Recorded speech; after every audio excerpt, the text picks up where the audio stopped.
Okay, it's time for a new video, and it's another series of Switch 1 to Switch 2 comparison videos, and this time we're comparing the Switch 1 main unit to the Switch 2 unit. As you can see, there's a massive difference, especially with the Nintendo Switch 1 and with its 6.2-inch screen, which is LCD, and the new Switch 2 screen, which is LCD, with its 7.9-inch screen. So you can definitely see the difference in terms of, sorry about that, the screen here, where you've got like the border around there. Sorry, mine's got air bubbles on the film rig. I couldn't get them all that back in the day. And you can see the difference where you have the rail system on both sides of the Nintendo Switch 1. You can clearly see there's a huge difference. Obviously, there's no comparison where I can compare the Nintendo OLED because I never got one. The bottom of the top there and the top of it there are pretty much identical. Sort of over the heat, where the exhaust, where the fan space there, not the fan space, yeah, supposed to be the fan space there, is a lot bigger on the Switch 2, although you only get 3 of them, but it's the size of it's a lot bigger. Whereas on the Switch 1, you can see there's 4 of them. No, it's 5 of them, but they're a lot smaller. The game card is pretty much in the same place. Both have a jack for headphones, headphone jack for headphones. Although the only difference is next to that on the headphone jack on the Switch 2 is you've got an extra USB port. Obviously, that gives you can charge it from the top. You've got the power button, which is a little bit larger on the Switch 2, and the volume up and down is pretty much the same.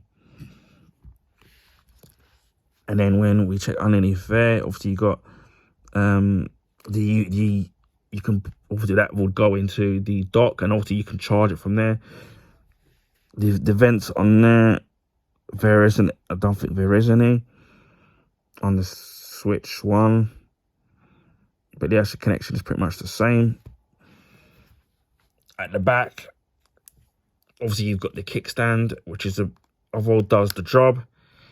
It does come off very easily. It can do if you put too much force on it, but it doesn't necessarily break. You can easily flip back into place, but some people find it a little bit flimsy.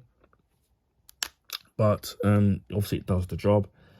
Whereas with the Switch 2, obviously you've got the metal kickstand here at the back. So you got that, and it's made out of metal as well, which I think is actually great.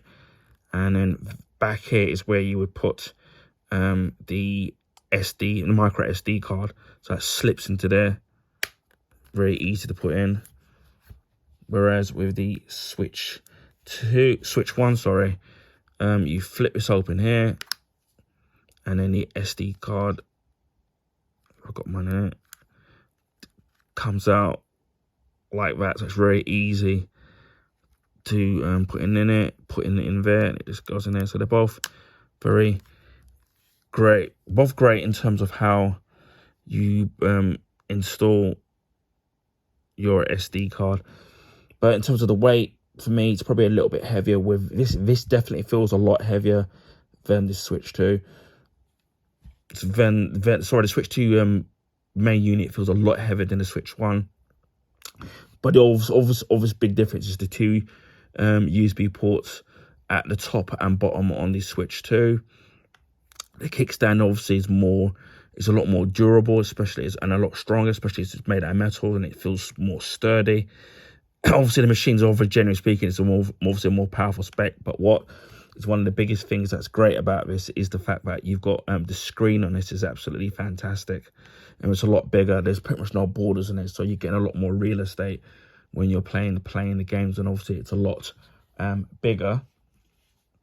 And obviously with the Switch 1, this slide on the Joy-Cons like that. Now, the problems I've had is sometimes the Joy-Cons don't register because maybe there's some debris in the rail on the Switch 1, and that just slides in like that. I do miss that. So we've got that there. And then with the Switch 2, obviously these clip in magnetically. Just a matter of just guiding it. You get a satisfying click there. And then same thing that you do on the left one as well. I just can put this in. And then side by side, you can see how big of a difference the console is. If we can move this up a little bit further up, and you can see the difference even without the main unit. And once the Joy-Cons are actually added, you can see the size of it already. There's a huge difference. So it's gonna be very interesting and a lot more a better gameplay experience with the Switch 2, considering the size of the screen. So that's going to be really good for playing games in highly detailed games in portable mode. Although I'm probably going to be playing it more in dock mode anyway, but doesn't mean I won't be sitting there and playing it in portable mode. But yeah, you can see the massive difference in terms of the size of the console. And obviously, the Switch 2 obviously being a more powerful beast of a machine, but you can see but from the camera of how big the Switch 2 is to the Switch 1. Even with the Joy-Cons on and off, and obviously with the improved kickstand on the Switch 2. So tabletop gaming should be a lot better performance-wise on the Switch 2. But yeah, you can see the sizes of it already. It's going to be really great, obviously, for people who love playing in portable mode. And it's going to be interesting as to whether in the future that Nintendo will maybe down the line will release a Nintendo Switch 2 Lite. I mean, it's all very well possible that they'll do that, but it'll be interesting to see if they do that, whether or not they decrease the size of the system, whether they make it a little bit smaller like what they did with the Nintendo Switch 1 Lite. But yeah, this is the comparison between the main unit of the Switch 1 to the Switch 2.